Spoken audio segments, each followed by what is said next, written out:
Tony Domino here, and welcome to another edition of the Legal Entrepreneurs Podcast, where we cater to law students and professionals interested in the business of law, in starting their own practice, or in simply selling the best version of themselves.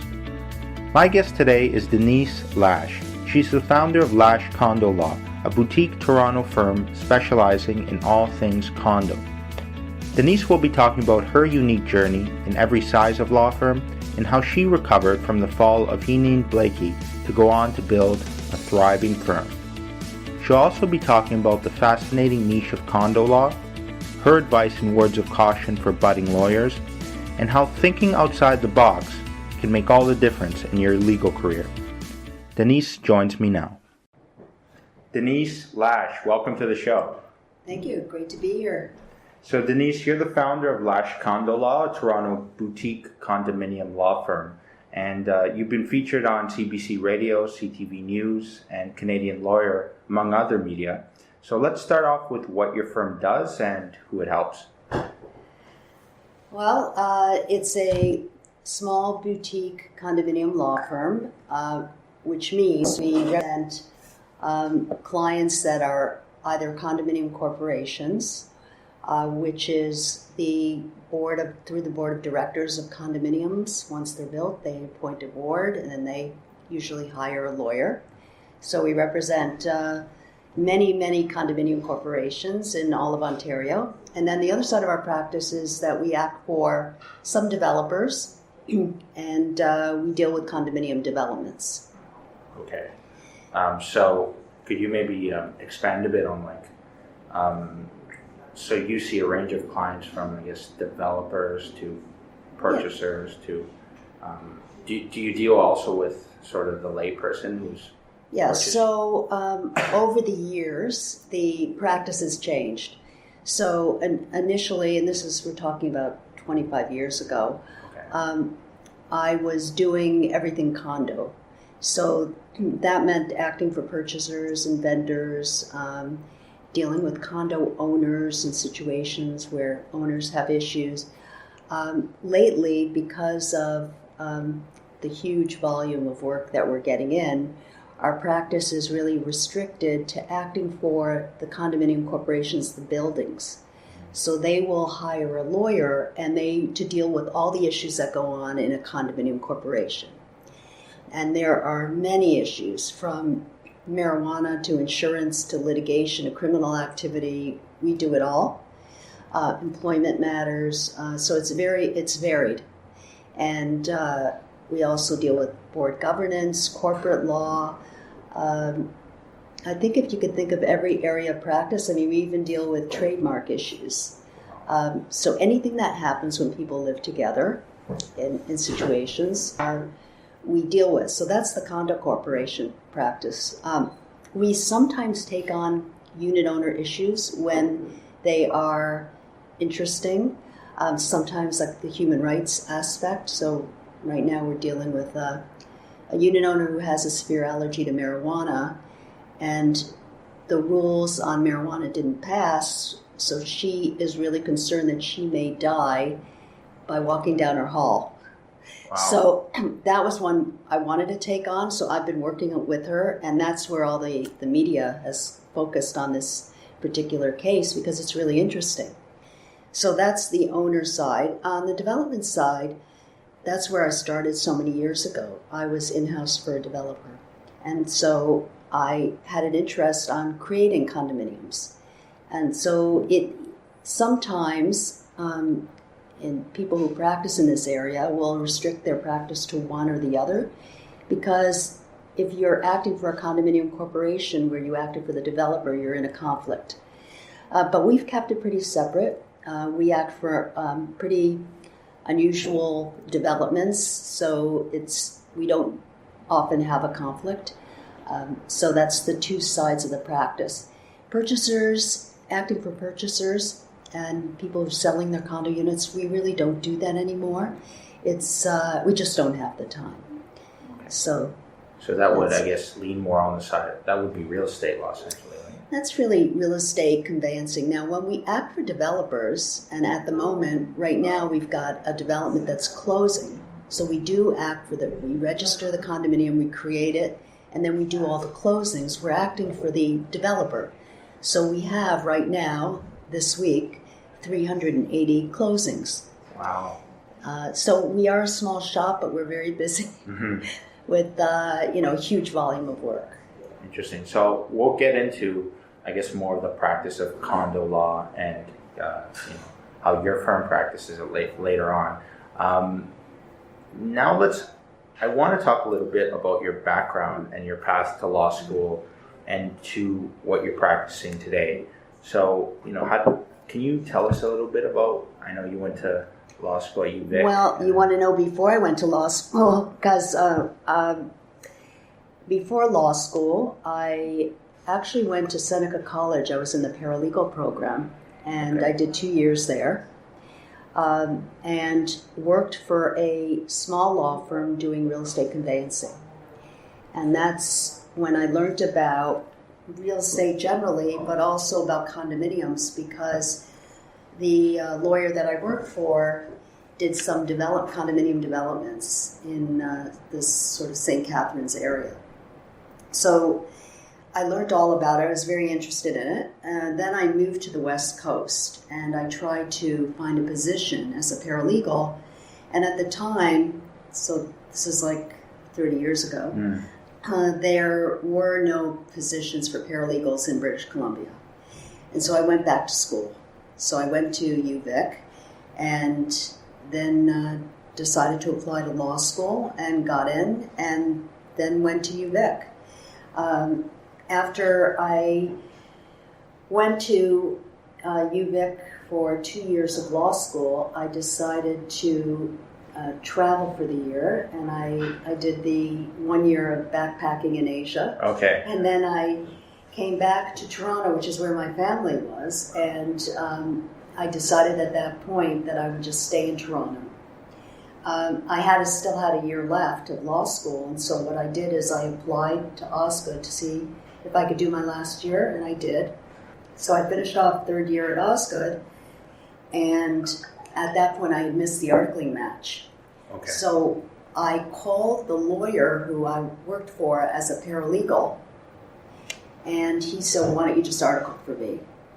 So I went back to the same law firm. In Victoria? And that was in Toronto, right. That I was the paralegal for before I went to the West Coast.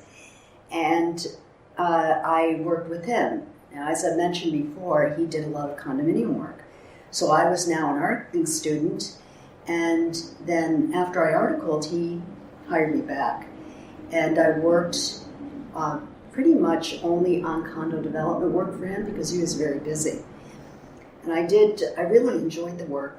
And then the client asked me if I would join them and leave the law firm and be their in-house counsel, because they were doing a lot of condo developments in Ontario. And was that he asked you to join them?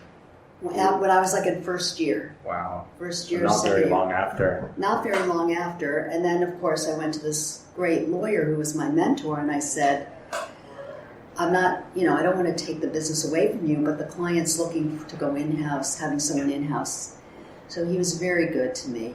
And he said, go for it, it's a good opportunity. So I left practicing in a law firm, and I went in-house for this developer.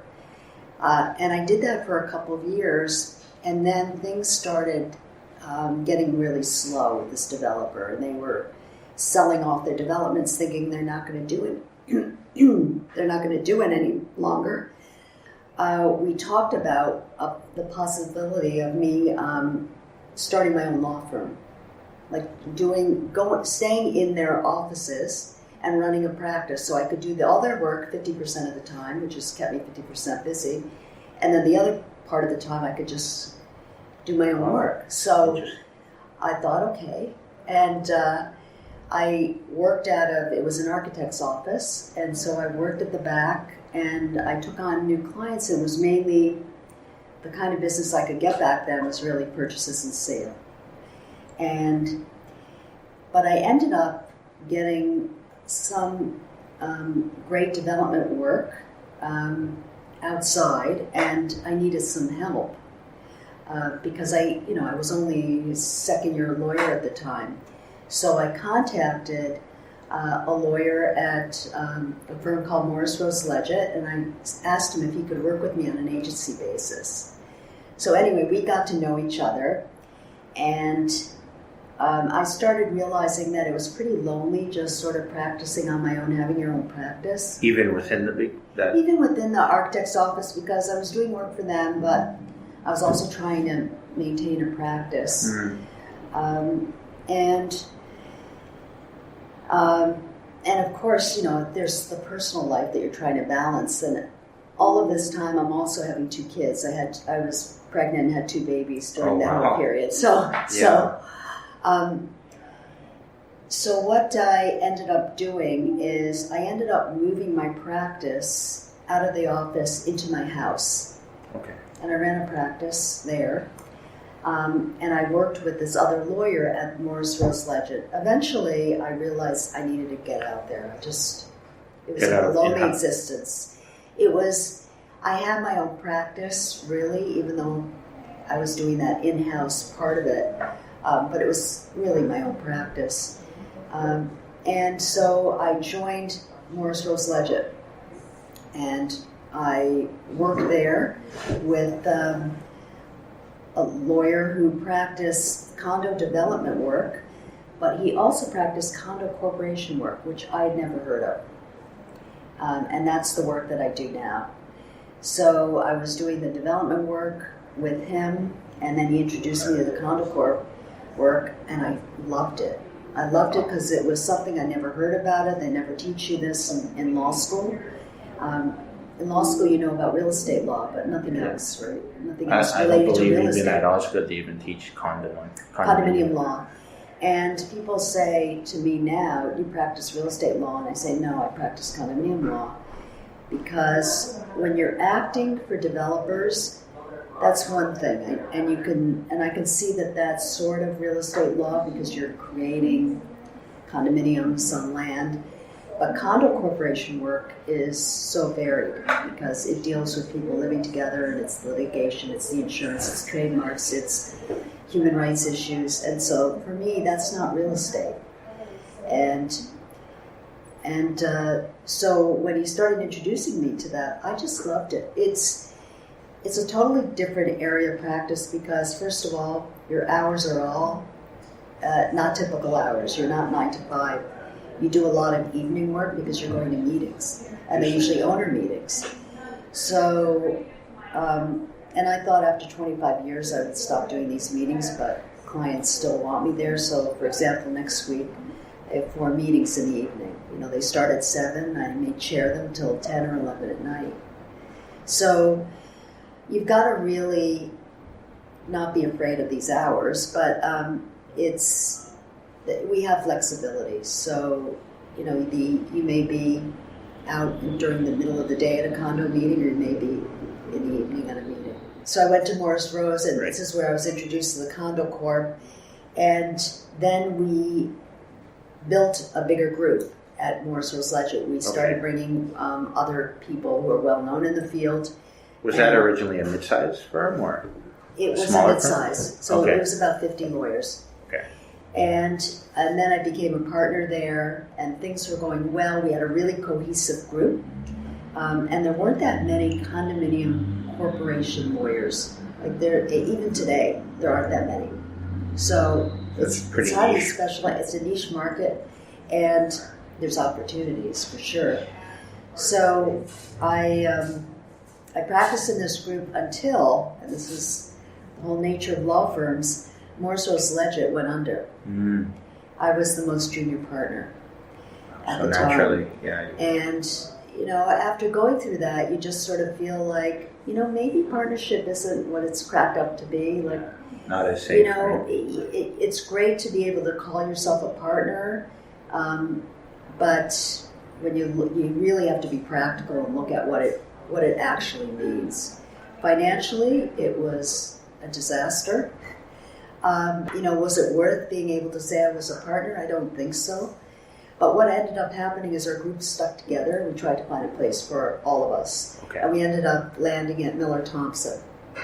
And so We worked again as a group, and it was a small practice within the Miller Thompson larger law firm. So now we've gone from mid-sized to pretty larger size, and there were some challenges. There were some challenges with that, working for a larger firm. You really don't, things that you want to do as a group all have to be approved. There was always sort of a concern that there are others that may not understand the nature of the practice, didn't really value the group. So there's this constant pressure, but which I always felt. So we stayed at Miller Thompson, and during that time, I did not want to be a partner. So that was not, at that point, I had enough of partnership. I said, I'm just going to be a consultant, and then work with the group and just do my work. So I was at Miller Thompson doing my thing when I started doing a lot of writing. I contacted some, the Metro, the Metro newspaper, because I saw that they really didn't have a condominium article, like a regular column, and I thought there should be. And all I did was contact them, and they said, great idea, you're going to be our writer. So doing that made me realize that I could really just have a profile by getting out there, because a lot of people read the column, and I started getting all these emails, and I thought, okay, well, I'm going to write for the real estate news, and I wrote for a column there, and then I started getting radio and TV opportunities. I was doing a lot of seminars, industry seminars, to just sort of get myself known as an expert. And that's, if there's something to say for people that are just starting out, start doing that. Just, if you're interested in a sort of a field, go to the industry, because I spoke in front of not lawyers, but others, condominium developers, condominium managers, professionals, whatever it is, get yourself known. And so I started doing that, and I went on a TV show, and the producer of the TV show said, I've never heard anything so interesting. You don't talk about buying and selling condos, you talk about living in condos and all the issues. I said, yeah, that's what I do. He said, would you be interested in doing a TV show, like a regular show? I said, for sure. So I ended up working with this producer, and we started a company called Mondo Condo, because we decided we would do a TV show, 13 episodes. We worked with a production company, and then at the same time we thought, well, you know what, we shouldn't stop at a TV show. What about just I was so into educating communities and people about condo living. Why not just do a trade show, like a consumer show, where people can come and learn about condos?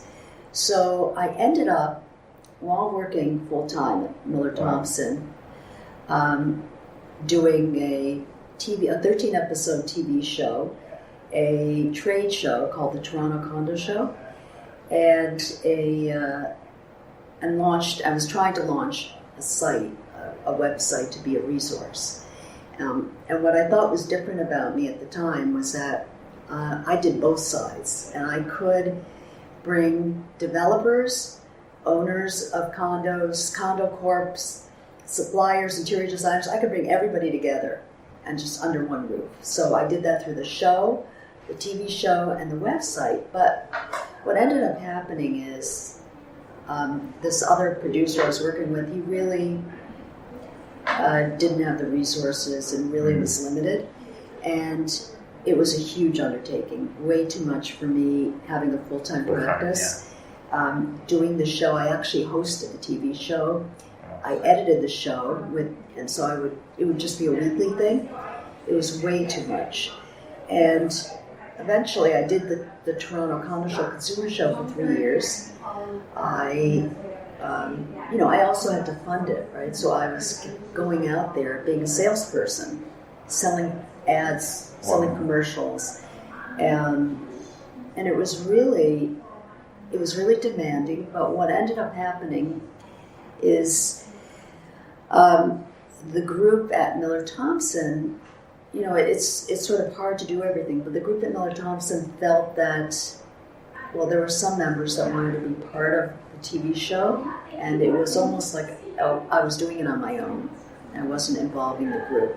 And it would have been difficult to involve the group. I guess maybe it would have been possible, but I just sort of went off and did it on my own. Yeah. So I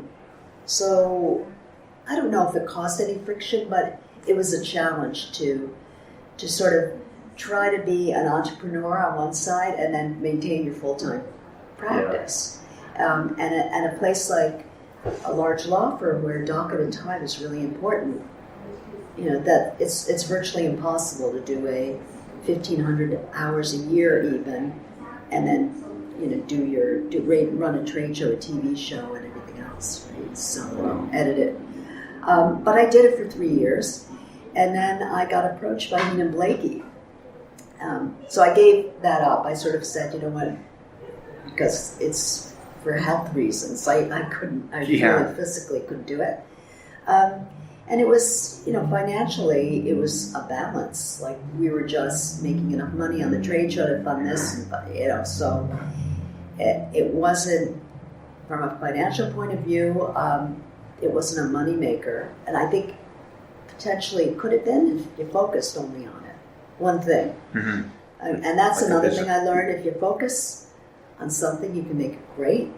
If you're going in too many directions at the same time, you're going to do a mediocre kind of thing. Moving an inch in every direction. Exactly. So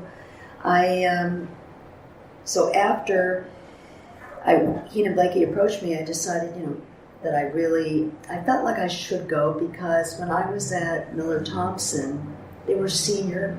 My mentor was thinking of retiring, but I never really had my own group. I was always, even though I wasn't the most junior, I was still always trying to be the person, lead the group.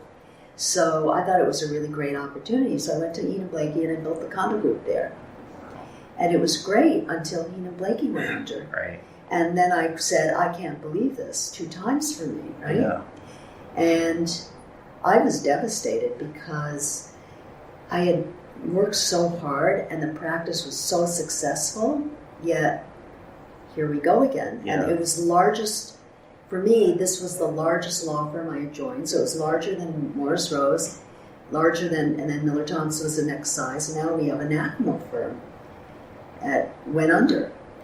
And it was, financially, I was thinking perhaps, working another,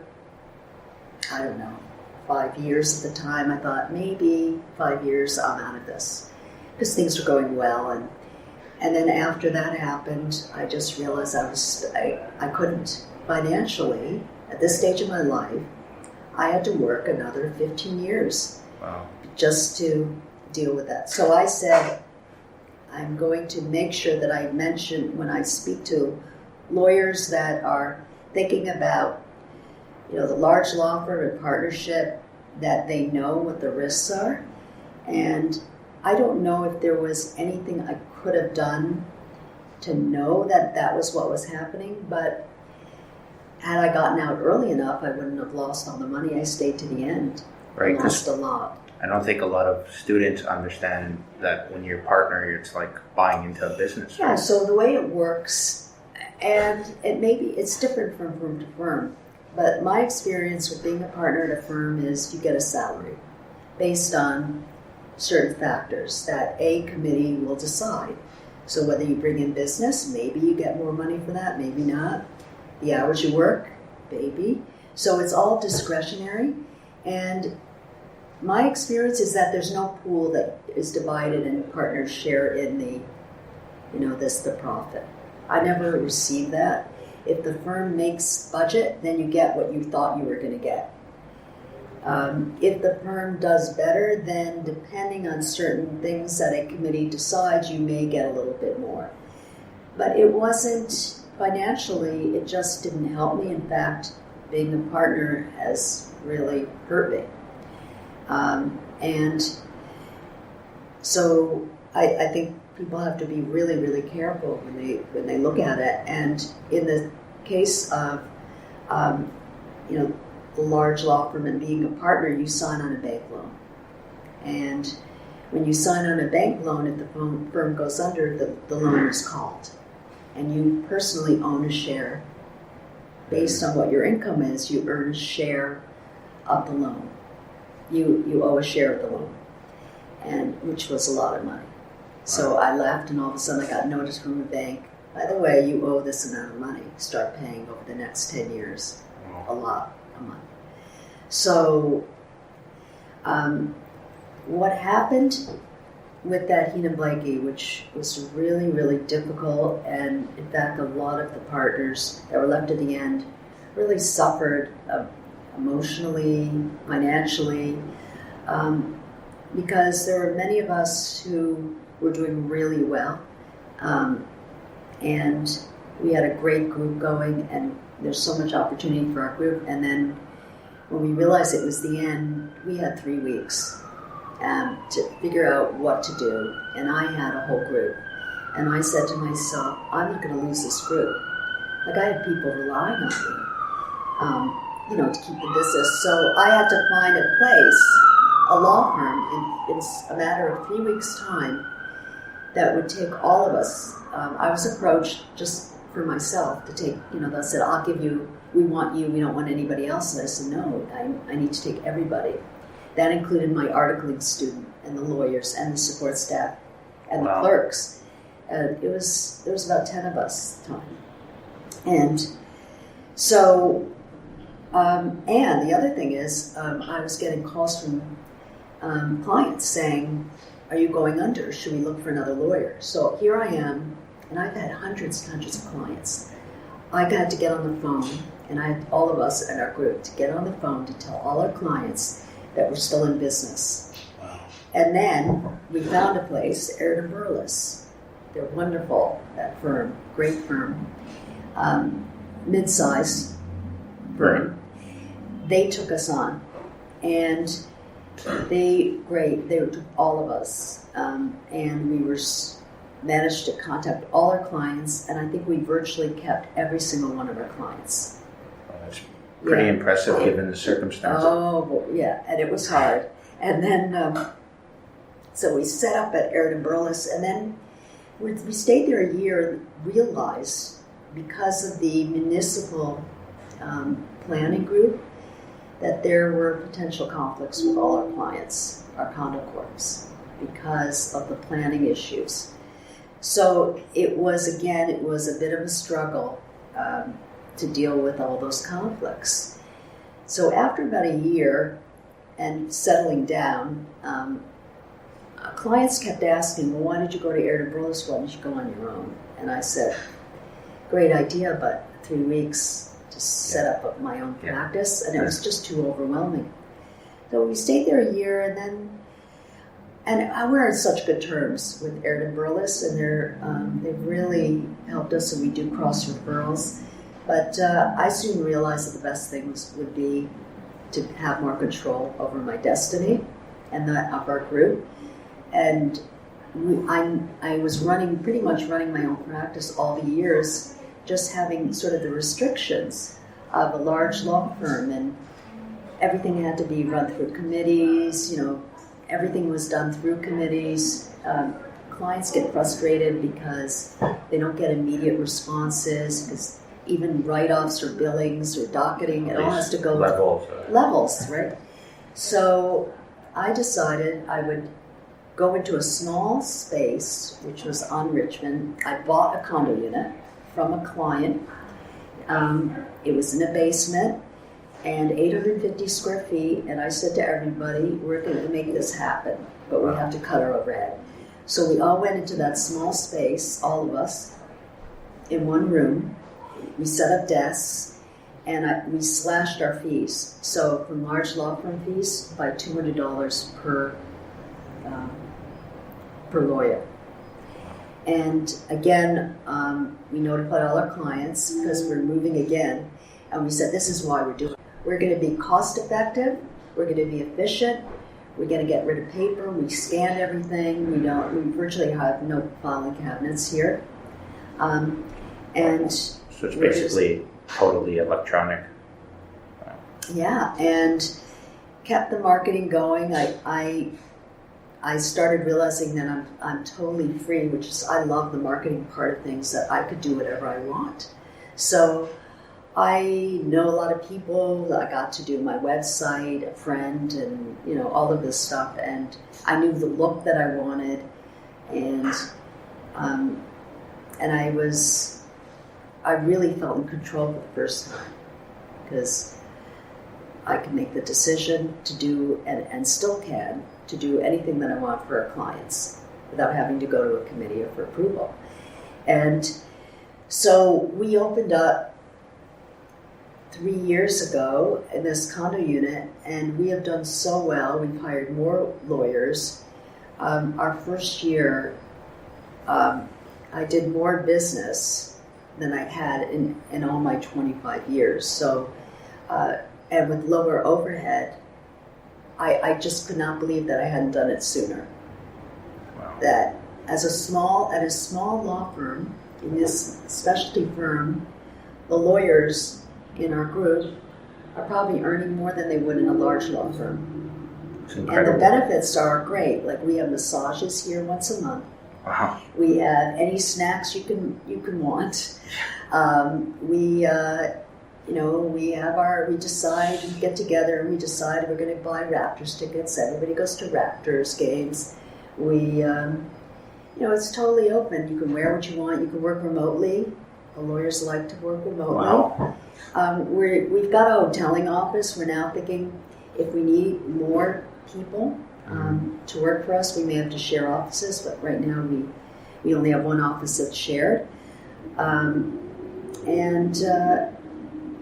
It's really important for me to keep our staff happy, because this group has been a really dedicated group. We've been through a lot together. So the whole group, I guess, started from the beginning. Like some of the people have been with me for over 20 years. Some are like the junior lawyers have been with me since they articled. So, and I think if we all do well, everybody benefits. So I just really don't believe in the that whole structure of partnership. I think there's other ways of compensating people that it could be really rewarding, and that's it's been the best thing. It really has.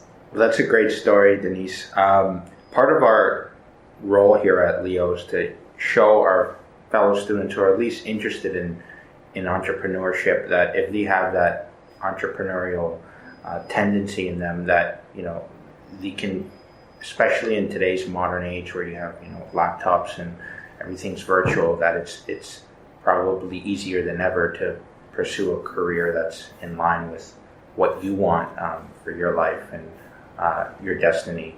Can I add something? Absolutely. So, what happens when you're dealing with a specialty area? Just like I started that TV show, I sometimes see opportunities, and like you talking about being an entrepreneur. New legislation came into effect in November of 2017. So the Condominium Act was amended, allowing electronic voting. And so, knowing this legislation, I said, okay, electronic voting, what a great idea. Who's doing it? Well, nobody's doing it. So I contacted the attorneys that I deal with in the U.S. through an organization. It's called CAI, and I started last year CAI Canada. So I have contacts in the U.S. And through that, I contacted many attorneys in different states. In 20 states in the U.S., they use electronic voting for condominium. They call them associations. So I asked them who they would refer me to, and they gave me the name of the company. I called that company, and I said, do you want to come to Canada? they said, "Oh, do you have electronic voting there?" I said, "Well, just now in Ontario." And they said, "Okay." So not knowing who they are, other than they were being referred, we formed a partnership, and we formed a company called Condo Voter. And so Condo Voter was launched 4 months ago. It is an electronic voting company that does electronic voting for condominium corporations. Wow. And you pioneered it. Well, so now, this is where the struggle is. And when you start a business, the condominium corporations have been around since the early 70s. People get used to doing things a certain way. Right. Meetings are done the old-fashioned way. As soon as I mentioned electronic voting to many, they're saying, "Oh, we don't know it won't work," or it's not. So I'm going around trying to educate people on what electronic voting is and why it's a good thing. Why should owners have the ability to vote electronically? And they should, because otherwise they don't come to meeting and they have no interest. And so I've actually done it. I have a few clients that have gone with it, and it is amazing. People vote from their phones. Wow. They don't have to fill out complicated forms. And I've been working and contacting the ministry to try to get them to understand it. And so that's what I've been doing. So Wow. I just did a brochure from Lash Condo Law. We do all kinds of little guides, useful guides, and the last guide I did was electronic voting. And so I have Condo Voter and I have Lash Condo Law. And although I said, focus on one thing, I am trying. But I'm sort of thinking, this is one thing. It's one thing, but it's two things. Just two different kind of angles. Two different angles. But again, it's a challenge to do a law practice and then a side kind of business. But what happens when you specialize in an area, you can really, there's so many opportunities that happen to come your way. They will. If you just sort of can think a little bit outside the box too. Because I've often faced that from people who are saying, like, why don't you just practice law? Why are you on TV? Why do you do radio? Why do you write articles? Why do you do a blog? Now you're doing Condo Voter. Isn't it easier just to practice law? And I say, yeah, I guess it's easier, but I would get bored. I don't know. I just feel like driven to do it. I love it so much. Mm-hmm. If you feel like you got to go for it, you go for it, and not be afraid to do it. I don't regret doing the TV show or the trade show. I learned so much. That whole experience gave me a profile, and it also introduced me to all kinds of people who provide condominium services. I got to know all the designers. Wow. I got to know, insurance people. Environmentally, like all the people that do the LEED programs. And so it just opened up a whole client base. Right now, even though I do a lot of marketing in the PR kind of way, I don't really advertise. Every day I turn down business. We are at the point where we're very selective who we take on, which is a great place to be. So we did, I don't want to appear arrogant, but it seemed to have been the right formula, whatever we did here. And I come into work every day and I'm so happy because I just feel like I am in control. Yeah, and it's I guess the feeling of ownership that comes, and it kind of makes it more of a labor of love than work or a chore, right? Yeah, that's right. Even the renovation. So we decided after being in that small space, it was no longer workable. You have a new location now. So we have a new location. And this new location used to be the offices of a manufacturer of legal robes. the lawyers' robes. And there was all but change rooms and things in here, so we actually gutted the whole thing. Yeah, so we did the renovation. It took 4 months, and this is the final result, right? Yeah, it looks great. Yeah, so, yeah. So I want to get into, essentially, I guess it took you, before you opened your own firm, you mentioned that you would have done it earlier had you, in hindsight, but I guess you needed that experience before you, like as being a lawyer, before being a business person. So my question to you is, for those, I guess, law students interested in, owning a practice or a clientele, or just being a legal entrepreneur, maybe not very far after graduating law school, in the field that you work in, would you say that's a possibility? Or if you were to go back, would you have, I guess, what would you do if, would you have started much earlier, like maybe 3 years out of law school, or would that be kind of far-fetched? Well, when you think about it, when I started my practice, because I had been working with the developer in-house, but then did my own practice. Right. So that was when I was second year out. So I actually did that. I've sort of come full circle. Yeah. Because if you do it on your own, well, first of all, as a junior lawyer, you really don't have the experience, and it can be a lonely existence. So, but if I had done it and I had a few people with me, a few juniors, and maybe what I've learned from having my practice now is that you can use outside people to give you those kinds of, that kind of mentoring that you may need. So it is possible. Do I have any regrets, or would I have done it differently? I learned from all my experiences. I don't know. I think maybe each one helped me in its own way. Yes, I lost a lot of money. I would have preferred not to. Maybe if I could just be an associate and not have accepted partnership at the time, not been caught up in that whole thing about being a partner of a large Bay Street law firm. Right. I just don't think that should be a goal. I don't think it really gives you the prestige that I thought it did. Like right now, I think that we're known for our expertise and we're highly respected, and we're a small firm. So I don't think you really need that.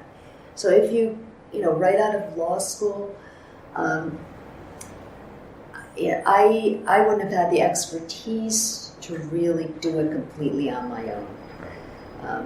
Maybe, I guess 3 years out, you're sort of doing it on your own anyway. I think three to 4 years you can do it, but I think you need the experience. So I don't see anything wrong with getting that experience, but I think it's worthwhile to, if you know, and it's hard to know, and you want to specialize in an area, go to a small boutique firm that specializes in an area, or I guess you could, if it's a large law firm that has a certain specialized area, to do that.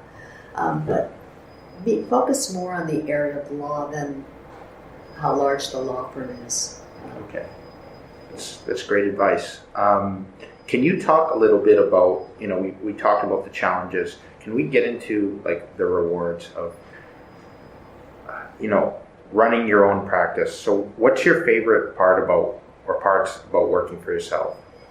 I just love to be able to do anything that I think would be fun, or make people happy, or my clients really appreciate. So I have this idea that, there's now electric vehicle legislation. I'm just going to do a guide. Mm-hmm. I'm just going to do this, and I just go ahead and do it, and And so I guess more flexibility. Flexibility and creativity. I could go out and find a marketing person and I look at vintage photos and I really enjoy that. Or, we're setting up a trade show booth and I think, okay, you know what I'm going to do? I'm going to buy a bunch of socks, men's socks. So we did that 3 years ago. We bought a whole box of men's socks and then we bought little Chinese food boxes and we filled them up with candy. Okay. And we put Lash Condo Law stickers on them. And we took those socks and we took those little Chinese food boxes, took them to a trade show. And it was such a big hit. There were 500 people walking around with their little Chinese food boxes saying Lash Condo Law on them. The socks became a big hit, and we're now known as the sock people, men's colorful socks. And I'm going to give you a pair before you leave. Oh. Beautiful. and so crazy fun things, like we could just do that, getting together with clients, doing an event or whatever we want to do, total freedom and flexibility. The freedom to be yourself, essentially. To be ourselves, a client has an issue with an account, whether we want to do it pro bono or, I make the decision. We discuss it as a group. All the associates here, if anyone has a great idea, well, maybe we go for that. So I think that everybody feels so comfortable.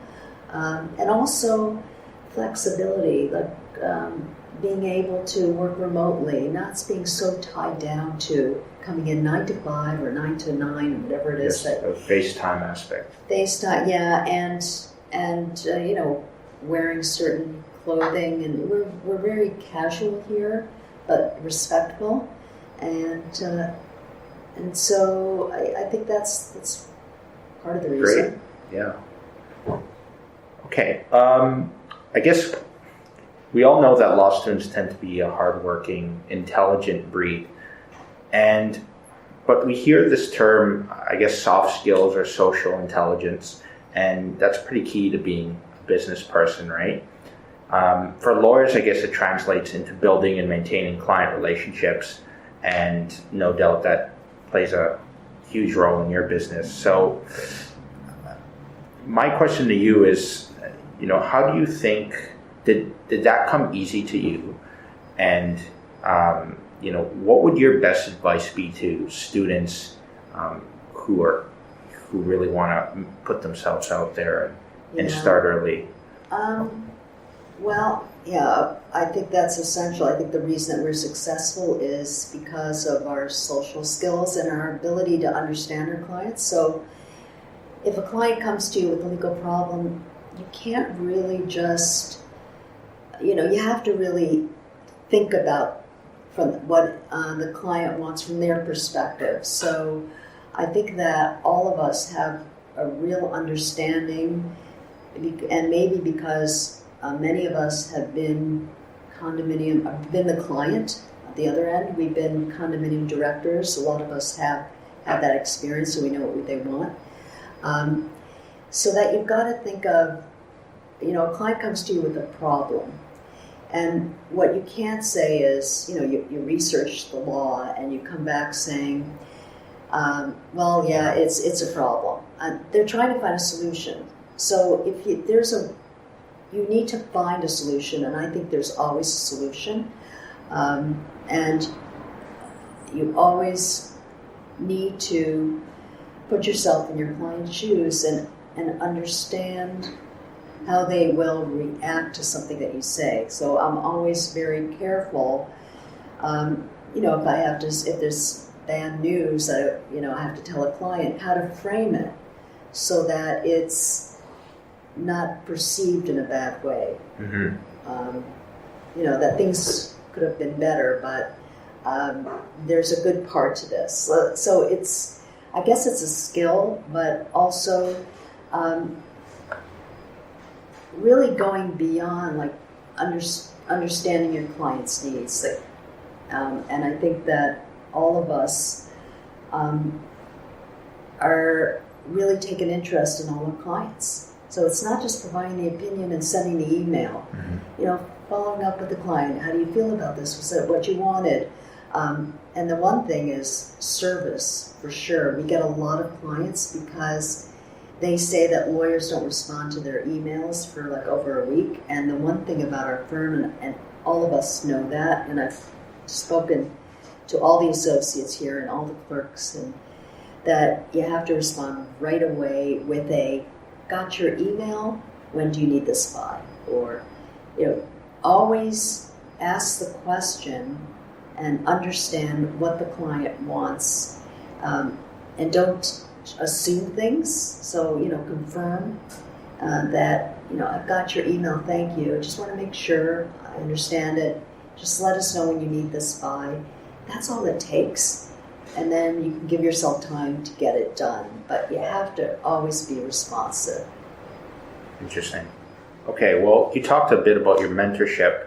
And, I know you had a mentor sort of pretty early on. I want to ask, what advice would you give to students and young lawyers who are seeking mentorship in, practice and just in business?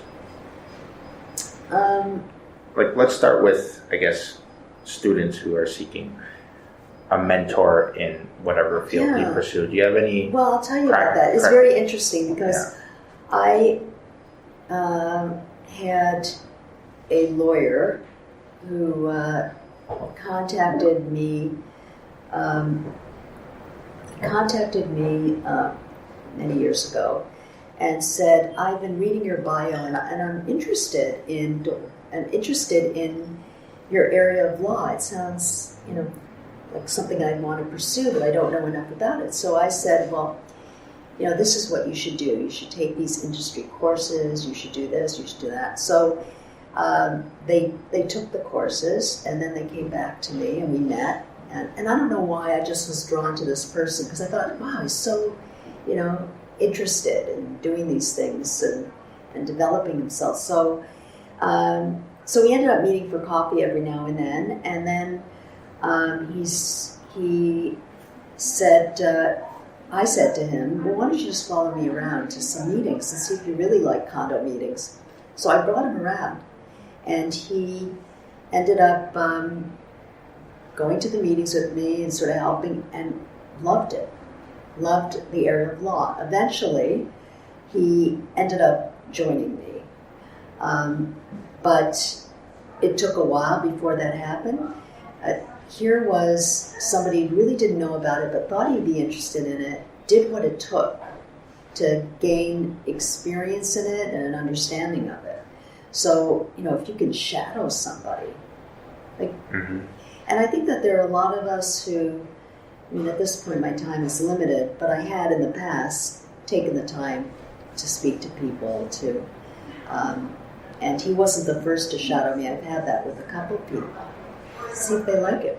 Yeah. So terrific idea. Yeah, and so I actually we hired back our articling student, and now we have another articling student starting. She was a summer student, and she did the same thing. So that's really important, and I think that if you find an interest in it, I think most lawyers would sort of accommodate that. You would hope. Right. Okay. So don't be afraid to ask. Don't be afraid to ask. Reach out and maybe think of shadowing or creative ways that you can get experience. Yeah, and ask for it, right? Yeah. Mm-hmm. Okay. So I guess we'll close with this. You say that, I guess this is more practice specific, but you mentioned condominium law as a niche practice. And I'm wondering and some students are wondering if this area, do you think it'll be becoming increasingly in demand given, the whole, I guess, the real estate industry and the Canadian real estate boom or bubble or however you view it? For sure. When I saw that question, I knew the answer. There aren't many of us, and I don't understand why. I do understand why. I think because people don't know about it. I think that students do not know about this area. That's not taught in law school, and that they generally think condominium law is real estate law. There are tremendous opportunities, and it's such interesting work. So I think whoever is thinking of an opportunity now, they should be getting into it. We've had so many changes in the legislation and other legislation that impacts on condominiums, whether it's Human Rights Code, whether it's the cannabis legislation, electric vehicles. Every time there's new legislation, it's a whole amount of work. Good for lawyers. It's good for us, right? And now there are amendments to the Condominium Act that are coming in phases. So we've just started, and it's creating all this work. So there's a lot of opportunity. I think on the condominium corporation side, I'm not sure about on the development side. Eventually, you think that the number of condos, once they're developed, like it's eventually going to stop. But condo development lawyers are really busy too now. They're dealing with all the buildings and the sales, and that's part of what we do too. But the condominium corporation work, what's interesting about that is that once you get a condominium corporation, it's a client, and it can't be a client for years to come. I have clients that are over 20, that have been my clients for 20 years because they're an older condo corporation, and I advise them. And annually, sometimes you have, people don't pay their common expenses. We deal with that, arrears and common expense liens. Or you have a non-compliant owner with a dangerous pet, or you have a maintenance, repair, or flooding issue. Every year, condominium corporations experience a whole bunch of legal issues. And right now, we're acting for, we're getting up to 500 condominiums. So think about a small group dealing with 500 sites, all issues, every day something happens. And it's recurring, right? It's not like just closing a real estate transaction. That's right, and it's done. So these clients are long-term, and that's why we develop these really good relationships with our clients, because they are your clients for a very long time to come. Wow. And if there are some areas in law school that you would say are, I know they don't teach condo law in law school, but would you say that, corporate law, I guess there's some land use planning and real estate. There's a bit of insurance. I've dealt with, trademark issues dealing with the names of condos. We have some criminal issues, like I've just got a call about a gun and drug bust in a condo and whether, access should be provided and warrants. And, so I'm thinking, just having a background in all these areas. I can't think of, litigation applies. Is there any area of law that doesn't apply to condominiums? Would you say you're more of a transactional lawyer or a litigator? Is there a bulk of your practice one way or another? Yeah, I am personally more on the corporate side, but I deal with mediations because we deal with disputes. But I will hand it off to a litigator when things get too litigious. So we deal with construction deficiencies.